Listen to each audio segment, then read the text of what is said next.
Hi friends, ఈరోజు మనం వరలక్ష్మి వ్రతానికి సంబంధించిన వస్తువులు ఏమేమి కావాలో చూద్దాము. ముందుగా పసుపు, కుంకుమ, గంధము, హారతి కర్పూరము, ప్రమిదలు, గంట, అలాగే మనం వ్రతానికి సంబంధించిన పూజ చేసుకునేటప్పుడు లక్ష్మీ గణపతిని పెట్టుకుంటాం కదా, గణపతిని పసుపుతో చేసుకోవాలి. అలాగే లక్ష్మీదేవిని పూజించేటప్పుడు కూడా లక్ష్మీదేవిని అదేవిధంగా ఎవరైనా కాసు కొనుకొచ్చుకొని పూజ చేసుకునే వాళ్ళు ఉంటే అది కూడా తీసుకొచ్చుకొని చేసుకోవచ్చు. అదేవిధంగా ఒత్తులు, వస్త్రము, యజ్ఞోపవీతము, కుడుకలు 2 కావాలండి. అదేవిధంగా కంకణాలు ఏంటి అంటే, ముఖ్యంగా వ్రతం చేసుకునే వాళ్ళు, వ్రతంలో కూర్చునే వాళ్ళు 9 పూలతో 9 వరుసల దారంతో కంకణాన్ని తయారు చేసుకొని కట్టుకోవాలి. ఇది ఖచ్చితంగా మనం చేసుకోవాలి. అదేవిధంగా మనకి పోకలు, ఖర్జూరాలు, ఆభరణాలు, చిల్లర పైసలు, అదేవిధంగా అగరొత్తులు, పూజకి కావాల్సిన పూజా నూనె, శనగలు ఏంటి అంటే నానబెట్టుకోవాలండి. నానబెట్టిన శనగలను మాత్రమే మనం వాయనానికి ఇవ్వాల్సి ఉంటుంది.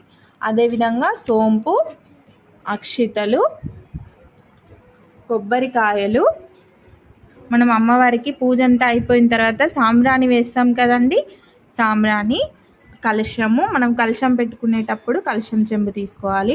అదేవిధంగా పూజలో మనము అమ్మవారికి ఆవాహన చేయడానికి కానీ మనం వాడతాం కదా, దానికోసము నీటిని కూడా తీసుకోవాలి మరో కలశంలో. అదేవిధంగా మనకి పంచామృతాలు తీసుకోవాలి. పంచామృతాలలో కూడా తేనె, చక్కెర, పాలు, పెరుగు, నెయ్యి కూడా వేసుకోవచ్చు. ఇది ఈ విధంగా తయారు చేసి పెట్టుకోవాలి. అదేవిధంగా మనం కలశంలో పెట్టడానికి ఒక మంచి కొబ్బరికాయని తీసుకొని దాని మీద పసుపు రుద్ది దానికి మనము ఇలా పెళ్లి బొట్టు పెట్టి మంచిగా అలంకరించుకోవాలి. తర్వాత మనం పూజకి కావాల్సిన తమలపాకులు, మామిడాకులు ఖచ్చితంగా తీసుకోవాలి. అదేవిధంగా పండ్లు, పూలు కూడా అవసరం ఉంటాయి. ఇదే విధంగా మనకు 5 రకాల ప్రసాదాలు వారి స్తోమతను బట్టి వాళ్ళు తయారు చేసుకోవచ్చు.